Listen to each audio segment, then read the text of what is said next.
சகோதரர் என்ன எழுதியிருக்காருன்னா, எனக்கும் எனக்கு தெரிந்த மலையாளி நண்பருக்கும் ஒரு வாக்குவாதம் ஏற்பட்டது. அது என்னவென்றால், ரசூல் ஸல்லல்லாஹு அலைஹி வஸல்லம் அவர்களின் தாய் மற்றும் தந்தை குஃப்ரில் தான் மௌத்தானார்கள் என்று நான் சொன்னேன். அவர் இல்லை என்கிறார். இதற்கு குர்ஆன் மற்றும் ஹதீஸ் அடிப்படையில் விளக்கம் தேவை. சரி, அதாவது நபிகள் நாயகம் ஸல்லல்லாஹு அலைஹி வஸல்லம் அவங்களுடைய பெற்றோர்கள், தாய் தந்தையர்கள் இஸ்லாத்தில் இருந்து அவர்கள் மரணித்தார்களா, அல்லது அந்த காலத்தில் இருந்த இணை கற்பித்தல் கொள்கையிலேயே அதையே கொள்கையாக கொண்டு அந்த நிலையில் மரணித்தார்களா என்று இப்போ இவர் கேள்வி கேட்டிருக்கிறாங்க. இந்த கேள்விக்கு உள்ள விட என்னன்னு சொன்னால், ஒருவர் இஸ்லாத்தில் மரணித்தாரா குஃப்ரில் மரணித்தாரா என்று ஊகத்தின் அடிப்படையில் நம்ம பேசவே கூடாது. இது நம்ம சீரியஸான டாபிக் இல்லையா இது. இந்த மேட்டரை பொறுத்த வரைக்கும் அவர் குஃப்ரில் மரணித்தார் அப்படிங்கிற மாதிரிலாம் ஒரு கடந்த காலத்தில் மரணித்தவரை பற்றி பேசக்கூடாது. ஆனால் அல்லாஹ்வோ ரசூலோ யாரை பற்றியாவது இப்படி சொல்லி இருப்பார்களே, ஆனால் அந்த நேரத்தில் மாத்திரம் என்ன செய்யலாம், நம்ம பேசலாம். இப்போ ரசூல் ஸல்லல்லாஹு அலைஹி வஸல்லம் அவங்களுடைய தகப்பனாரை பற்றி என்ன சொன்னார்கள்?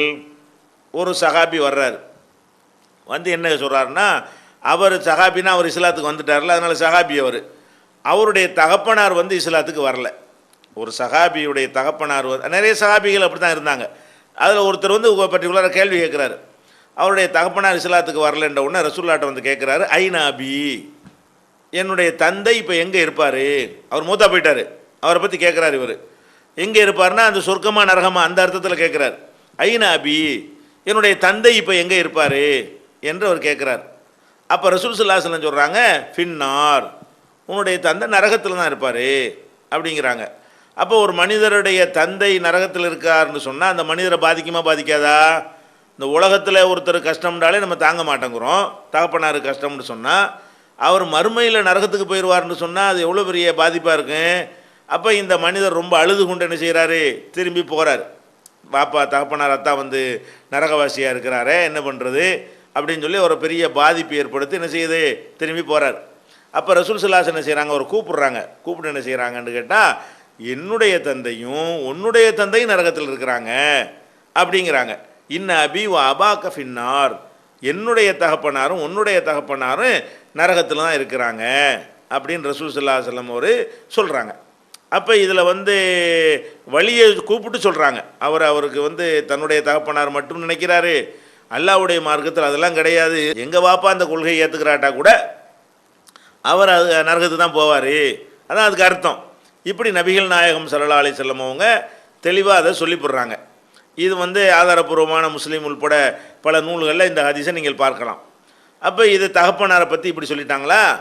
அதே மாதிரி அல்லாட்ட அவங்க என்ன செய்கிறாங்கன்னா, ஒரு பிரயாணத்தில் போய் கொண்டிருக்கும் பொழுது அவங்க தாயாருடைய அடக்கஸ்தலம், அதுவும் சின்ன பிள்ளையில் அவங்களுக்கு அதை பாதித்த ஒரு இடம். அவங்கள பிரயாணத்தில் போகும்போது அவங்க தாயார் இறந்து போகிறாங்க. அப்போ அந்த தாயாருடைய அடக்கஸ்தலம் இருக்கிற அந்த பகுதிக்கு வந்த உடனே அதை போய் ஜியாரத்து செய்யலாம், கிட்ட போய் பார்க்கலாம் என்று அவங்களுக்கு தோணுகிறது.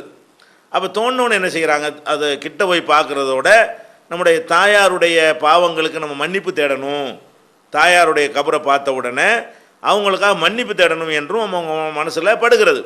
அப்போ என்ன செய்கிறாங்கன்னு கேட்டால், அல்லாஹ்விடத்தில் பர்மிஷன் கேட்குறாங்க. அவங்க உடனே போகாமல் என்ன செய்கிறாங்க, பர்மிஷன், அல்ல அந்த மாதிரி எங்கள் அம்மாவுக்காக வேண்டி நான் பாவ மன்னிப்பு கேட்கணும், எனக்கு பர்மிஷன் கொடு அப்படின்னு கேட்குறாங்க. அப்போ அல்லாஹ் என்ன செய்கிறான், அந்த பர்மிஷன் மறுத்துடுறான். அப்படி ரசூலுல்லாஹ் சொல்கிறாங்க, இஸ்தகஃபர்து ரப்பி அன் அஸ்தக்ஃபிர லி உம்மி, என் தாயாருக்கு பாவ மன்னிப்பு தேடுவதற்காக வேண்டி நான் இறைவன்கிட்ட அனுமதி கேட்டேன், அவன் அனுமதி மறுத்து விட்டான். என்னுடைய தாயாருடைய அடக்கஸ்தலத்தை பார்க்கறதுக்கு அனுமதி கேட்டேன், பார்க்கறதுக்கு அவன் அனுமதி கொடுத்தான். எனவே நீங்கள் கபறுகளை போய் பாருங்கள், அது மௌத்தை யாவுபடுத்தும் அப்படின்னு சொல்லி நபிகள் நாயகம் ஸல்லல்லாஹு அலைஹி வஸல்லம் சொல்கிறாங்க. இதுவும் முஸ்லீமில் ஆதாரபூர்வமாக பதிவு செய்யப்பட்டிருக்கிற ஒரு ஹதீஸ் தான். இப்போ இதில் நமக்கு என்ன விளங்குது, அம்மாவுக்காக வேண்டி பாவ மன்னிப்பு கேட்குறதுக்கு ரசூலுல்லாஹ் ஏன் பர்மிஷன் கேட்குறாங்க? யாருக்கு வேணாலும் பாவ மன்னிப்பு கேட்கலாம் தானே. பர்மிஷன் கேட்டதில் இருந்து அதுக்கு முன்னாடியே மார்க்கத்தில் சட்டம் இருக்குது. என்ன சட்டம் இருக்கிறது, அதாவது மாக்கானலின் நபிக்கு அனுமதி இல்லை, உள்ளதீன் ஆமனு மூமின்களுக்கும் அனுமதி இல்லை, ஐ எஸ்தக்ஃபிரூலில் முஷ்ரிக்கீன இணை கற்பிக்கக்கூடியவர்களுக்காக பாவ மன்னிப்பு தேடுவது அனுமதி இல்லை. உளவுக்கானு உலி குர்பா, அவர்கள் எவ்வளவு நெருங்கிய உறவினர்களாக இருந்தாலும் சரியே இப்படின்னு குர்ஆனில் என்ன இருக்குது, ஒரு வசனத்தில் தடுக்கப்பட்டிருக்கிறது. அது யாருக்கு தான் பாவ மன்னிப்பு கேட்கக்கூடாது? இணை கற்பித்தவர்களாக மரணித்து விட்டார்கள் என்று சொன்னால் அவங்களுக்காக வேண்டி பாவ மன்னிப்பு கேட்கக்கூடாது என்கிற ஒரு சட்டம் குர்ஆனில் இருக்கிறது. அதனால தான் ரசூல் அதுபோக இப்ராஹிம் நபி என்ன செய்கிறாங்க, அவங்க தகப்பனாருக்காக வேண்டி பாவ மன்னிப்பு கேட்டாங்க. தகப்பனார்கிட்ட பிரச்சாரம் பண்ணும் பொழுது ஏற்றுக்கிற மாட்டேன்ட்டார்ல. அப்போ அஸ்தக்ஃபிருலக ரப்பி, என் இறைவனிடத்தில் உங்களுக்காக வேண்டி நான் வந்து பாவ மன்னிப்பு தேடுவேன். ஏன்னு கேட்டால் இன்னஹு கானபி ஹஃபியா, அவன் என் மேலே ரொம்ப இரக்கம் உள்ளவனா அன்பு உள்ளவனாக இருக்கிறதுனால உங்களுக்கு நான் பாவ மன்னிப்பு கேட்டால் அவன் ஏற்றுக்கிடுவான் அப்படின்னு சொல்லி தகப்பனார்கிட்ட ஒரு வாக்குறுதி கொடுக்குறாரு. கொடுத்த வாக்குறுதி நிறைவேற்றுற விதமாக இப்ராஹிம் அலைஹிஸ்ஸலாம் அவர்கள் என்ன பண்ணுறாங்கன்னு கேட்டால் ஒஃபிர்லி அபி, இறைவா என் தகப்பனாரை மன்னிப்பாயாக என்று துவாவும் செஞ்சார்கள். இதுவும் குர்ஆனில் இருக்கிறது.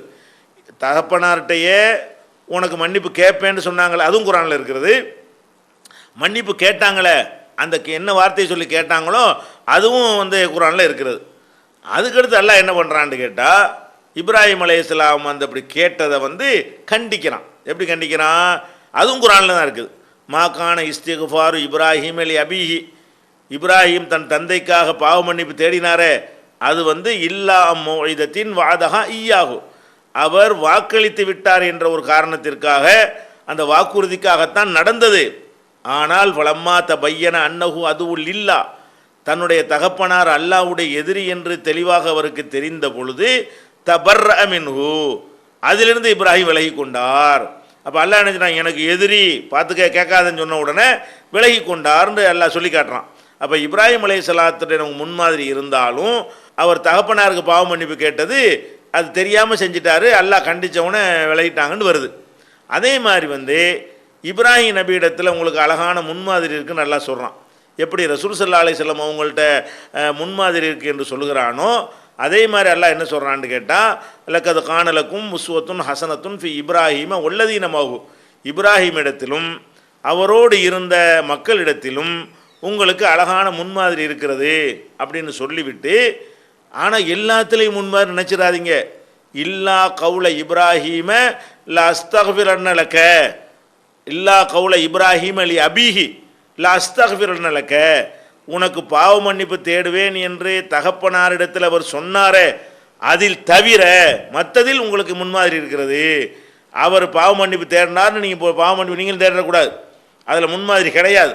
அவர் தப்பாக செஞ்சுட்டார், நான் கண்டிச்சு விட்டு திருந்திக்கிட்டார், நீங்கள் கேட்கக்கூடாது. இப்படியெல்லாம் இருந்த காரணத்தினால தான் ரசூல் ஸல்லல்லாஹு அலைஹி வஸல்லம் அவங்க பெத்த தாய்க்கு வந்து இப்படிலாம் தடை இருக்க, ஒருவேளை நமக்கு பர்மிஷன் கொடுக்குறானான்னு பார்ப்போம் அப்படின்னு சொல்லி பர்மிஷன் கேட்குறாங்க. இப்போ நேரம் போய் கேட்டு வந்திருப்பாங்க, பாவ மன்னிப்பு தர்றதுக்கெல்லாமா பர்மிஷன் கேட்டுட்டு இருப்பாங்க.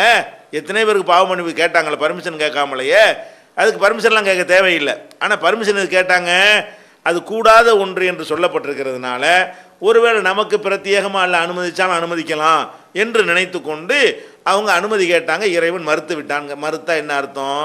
யாருக்கு பாவ மன்னிப்பு தேடக்கூடாது? அப்போ கண்ணீர் விட்டுலாம் அழுகுறாங்க. இந்த கபர்கிட்ட நின்று கொண்டு என்ன செய்கிறாங்க, தாயாருக்கு இந்த மாதிரி கேட்க முடியாமல் போய்விட்டதுன்னு சொல்லி அவங்கள மீறி அந்த பாசம் வருகிறது. இருந்தாலும் அந்த பாவ மன்னிப்பு அல்லாஹ்வுடைய கட்டளை கட்டுப்பட்டு அடக்கி கொண்டு நினைஞ்சாங்க இருந்தாங்க. அப்போ இதில் என்ன ரெண்டு சம்பவம் நமக்கு என்ன சொல்லுகிறது? நபிகள் நாயகம் ஸல்லல்லாஹு அலைஹி வஸல்லமுடைய பெற்றோர்கள் என்ன, நபியும் அந்த காலத்தில் வரல. அப்போ அவங்க என்னவா தான் இருந்திருப்பாங்க, அந்த காலத்தில் மக்கள் கல் மண்ணை வணங்குற மாதிரி தான் வணங்கியிருப்பாங்களே தவிர வேறு ஒரு சோர்ஸே கிடையாது. இதில் வந்து அந்த கேரளா வச்ச அந்த ஒரு சகோதரர் உங்கள்கிட்ட சொன்னாருங்கிறீங்களே, என்ன சொன்னார் தெரியுமில? நீங்கள் வந்து இந்த ஷேக் அப்துல்லா ஜமாலியுடைய விவாதத்தை பார்த்துருப்பீங்க. அதில் என்ன பண்ணுறோம், ரசூலுல்லாஹ்வுடைய பெற்றோர் வந்து முஸ்லீம் தான் ஒரு ஹதீஸ் இருக்குதுன்னு சொல்லி இப்னு சாக்கில் இருக்குன்னு அவர் சொல்லுவார். ஆனால் எடுத்து காட்டுங்க கடைசி வரைக்கும் காட்ட மாட்டார். ஏன்? அது பொய். இந்த மாதிரி பொய்கள் அந்த விவாதத்தில் எடுப்பில் அதுதான் போடுவோம். அதிலே உங்களுக்கு ரசூலுல்லாஹ்வுடைய பெற்றோர்கள் வந்து முஸ்லீமாக இருந்தார்கள் என்று சொல்லி கட்டுக்கதைகளை அந்த அவர் சொல்லி இருக்கிறார் பல பயான்களில். அதை எடுத்து போட்டு இதுக்குள்ளே ஆதாரத்தை எடுத்து காட்டுன்னு கேட்டமே, கடைசி வரைக்கும் அவருக்கு ஆதாரம் காட்ட முடியலை. அந்த விவாதத்தின் அந்த துணுக்குகளை எடுத்துக்கொண்டு உங்களுடைய அந்த மலையார் நண்பர்கிட்ட இது தனிப்பாக சொல்கிறீங்க, இதுக்கு தானே ஆதாரம் கேட்டோம், இது வரைக்கும் நீ சொல்லலையே, எங்கள் சைடில் இந்த இவ்வளோ ஆதாரம் இருக்குது அப்படின்னு சொன்னால் அவர் என்ன செய்வார்? புரிந்து கொள்வார். அவங்க பெற்றோர்கள் வந்து முஸ்லீமாக மரணிக்கவில்லை.